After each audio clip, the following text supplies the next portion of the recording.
Have you ever felt like you were being targeted just for being yourself? Like that chill down your spine when you realize someone's coming after you, not for something you did, but just for who you are? It's a chilling thought. Yeah. It is. Yeah. And that's the reality that journalist Jay Reich faced Yeah. after this horrifying anti-Semitic stalking incident. And we're going to take a deep dive into their story today. Okay. We're drawing from their interview on the What Came Next podcast. Okay.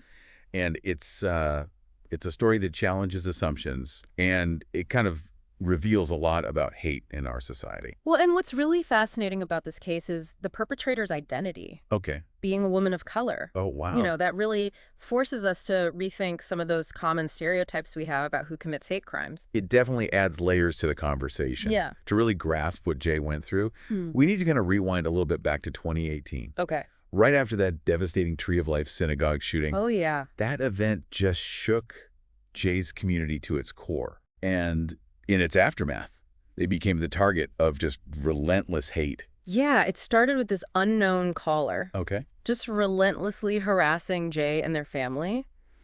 Imagine being bombarded with threatening calls, Oh, gosh. filled with anti-Semitic, homophobic, and transphobic slurs. And these weren't just random insults. They were intensely personal and clearly meant to intimidate. Yeah, and that constant fear, Yeah. that feeling of being unsafe in your own home, Mm. it's something that really stayed with Jay long after the call stopped. Oh, I bet. It makes you realize the lasting trauma that hate speech can inflict. It's true. And what's even more concerning is that Jay initially faced roadblocks when they tried to get help.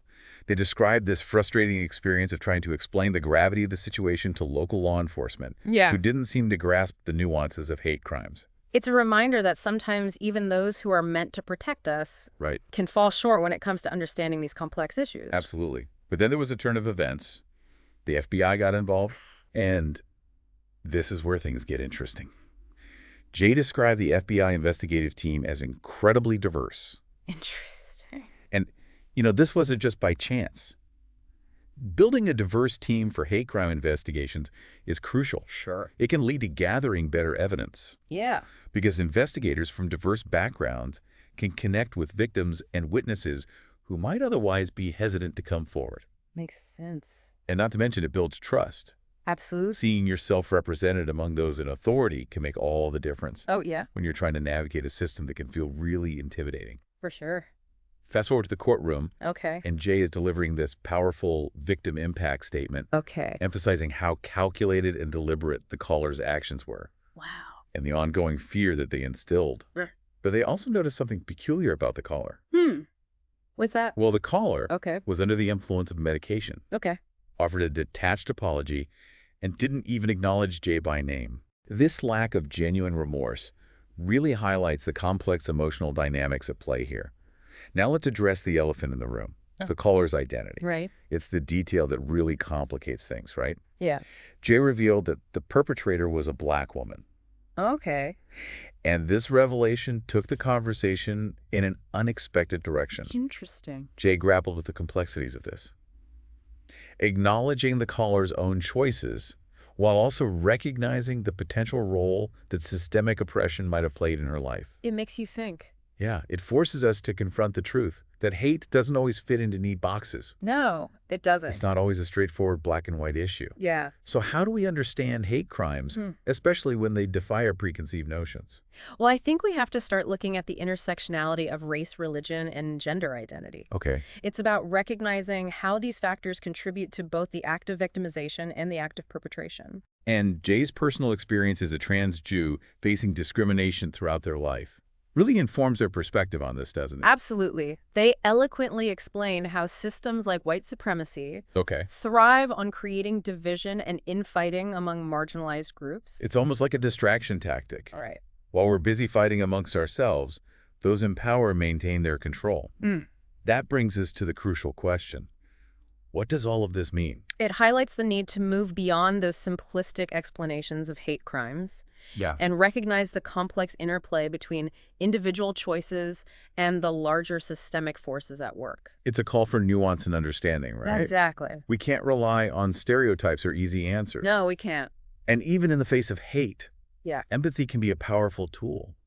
Jay's ability to consider the caller's background and potential struggles while still holding her accountable for her actions Yeah. is a true testament to their strength and compassion. It really is. Now let's dive into the sentencing and what followed. The judge in the case really seemed to take a thoughtful approach. Okay. It sounds like they recognized the gravity of the situation, but also considered the intricate factors involved, right? Yes. The caller ultimately received a 32-month sentence, Okay. which falls within the average range for similar hate crimes. Okay. But here's where it gets really interesting. Jay chose not to pursue financial restitution, Wow. opting instead to focus on their own healing and moving forward. But there's another layer to this. Sounds like this is far from over. What happened next? Well, Jay expressed frustration with the media coverage of the case. Really? They felt a lot of it relied on inaccurate press releases that failed to grasp the nuances of their experience. Oh, wow. They also highlighted the need for responsible journalism, Yeah. especially when it comes to amplifying marginalized voices. It's a crucial point. When media narratives oversimplify complex stories, Right. they risk perpetuating harmful stereotypes and silencing the voices of those most impacted. Absolutely. Jay's frustration with the media coverage is understandable. You know, when you think about it, they're going through this incredibly difficult experience, and then to have the media simplify it, potentially even misrepresent it. It's like Wow. adding another layer of trauma. It definitely raises questions about whose stories get told and how responsible journalism really hinges on giving a voice to those who are often silenced or misrepresented. Yeah. But going back to Jay's experience with law enforcement, Yes. it makes you wonder how we can bridge that gap in understanding. Well, I think education is key. You know, equipping law enforcement with the knowledge and the tools to recognize and respond to hate crimes effectively, that's essential. Yeah. And that goes beyond just diversifying the ranks. It's about training officers to understand the nuances of these crimes. Because hate doesn't always present itself in a way that fits neatly into a textbook definition. Exactly. Hate can be insidious. Right. And it can manifest in ways that are less overt but equally damaging. So the training needs to encompass the complexities of bias, the subtle forms of discrimination, and the intersectional nature of identity. It seems like recognizing the long-term consequences of these experiences is crucial too. It's not just about the immediate threat, but the lasting impact on a person's well-being. Absolutely. Hate crimes can leave deep scars, not just emotionally and mentally, but also physically. Oh, wow. Remember Beta J ending up in the ER with edema, a potential sign of heart failure? Okay. That's a stark illustration of how trauma can manifest in the body. And it underscores the need for comprehensive support systems for victims, including access to mental health services, Yeah. medical care, legal aid. It's about addressing the whole person, not just the incident. Precisely. And this is where community support comes in as well. Having a network of people who understand and can offer emotional support, that can be incredibly valuable during the healing process. Speaking of community, Jay talked about finding solace in writing. They described how being able to write again, even just a paragraph, felt like reclaiming their voice and their power. Oh, wow. You know, I find writing therapeutic too, especially during times of stress. Yeah, There's something cathartic about putting thoughts and feelings into words. that resonates with me as well. For Jay, writing became a way to process their trauma, to make sense of what happened and regain a sense of control over their narrative. Right. It's a powerful example of how creative expression can be a tool for healing and resilience. And it's not just about writing. It's about finding those small moments of joy, whether it's spending time with loved ones, enjoying nature, or simply taking a deep breath and appreciating the present moment.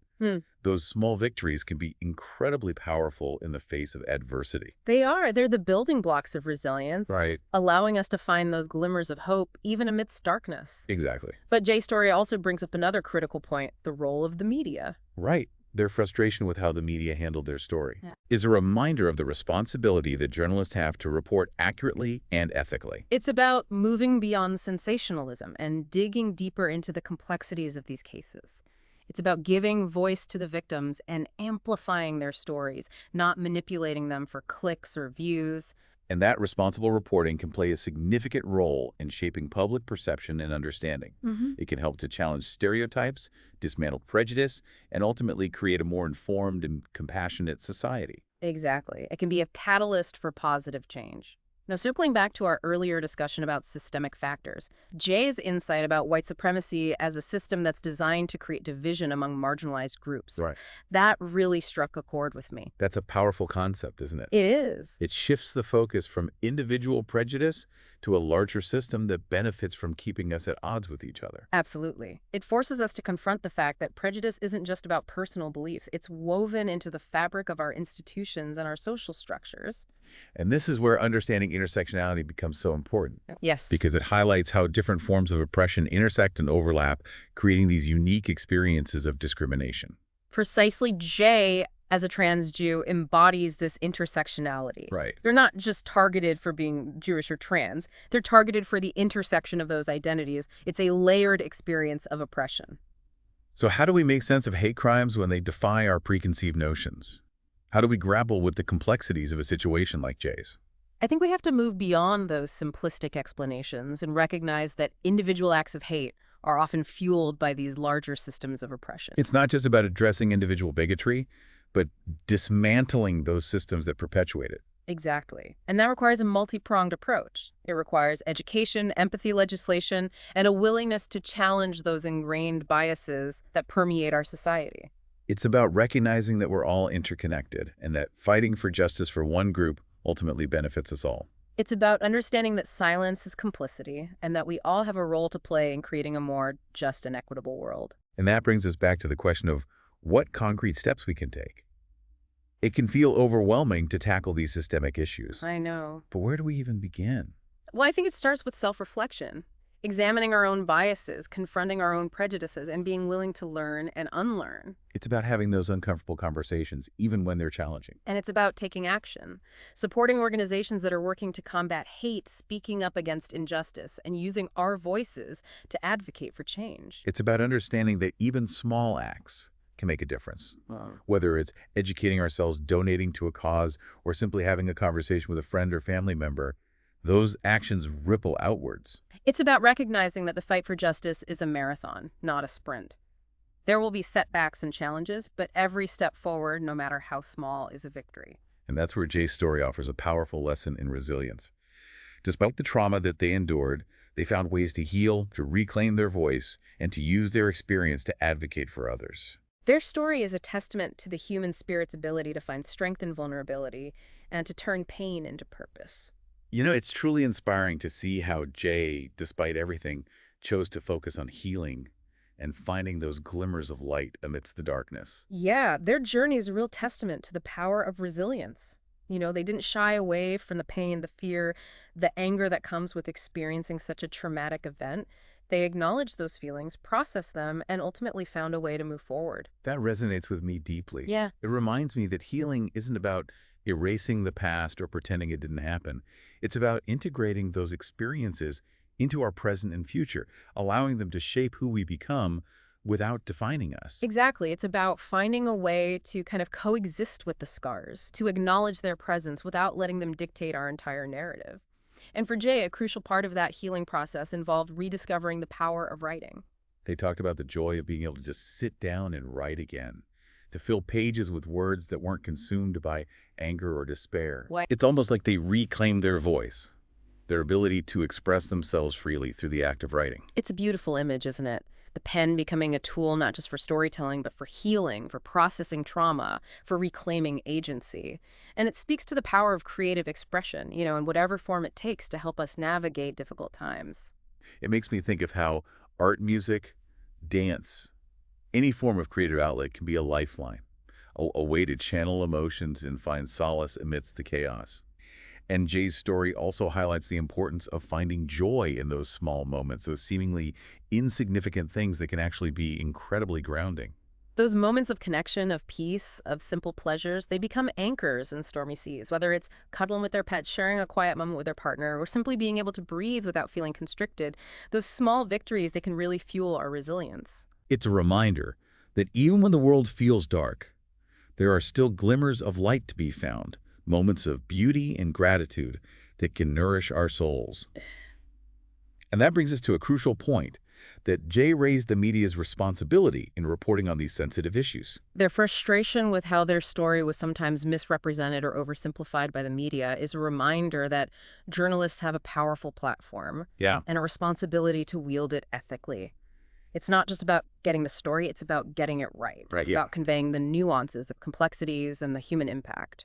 Because when we reduce these complex issues to sound bites and headlines, we risk perpetuating harmful stereotypes and silencing the voices of those who are most affected. Precisely. It's about moving beyond sensationalism and digging deeper, listening to the voices of those who've lived through these experiences and sharing their stories with empathy and accuracy. And that responsible reporting can play such a significant role in shaping public perception, Oh, absolutely. promoting understanding, and ultimately creating a more informed and compassionate society. It can be a catalyst for positive change.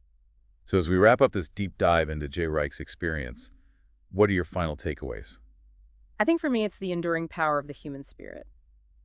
Jay's story is a testament to our ability to heal, to find strength in vulnerability, and to turn pain into purpose. It's a reminder that even in the face of unimaginable hardship, hope and resilience can prevail. It's a powerful message that transcends the specifics of this case. It's a story that speaks to the resilience of the human spirit, the importance of finding our voice, and the transformative power of empathy and understanding. And it leaves us with a call to action, to challenge hate wherever we see it, to stand up for justice, and to create a world where everyone feels safe, respected, and valued. Because ultimately, Jay's story is a reminder that we're all interconnected, and the fight for justice for one is a fight for justice for all.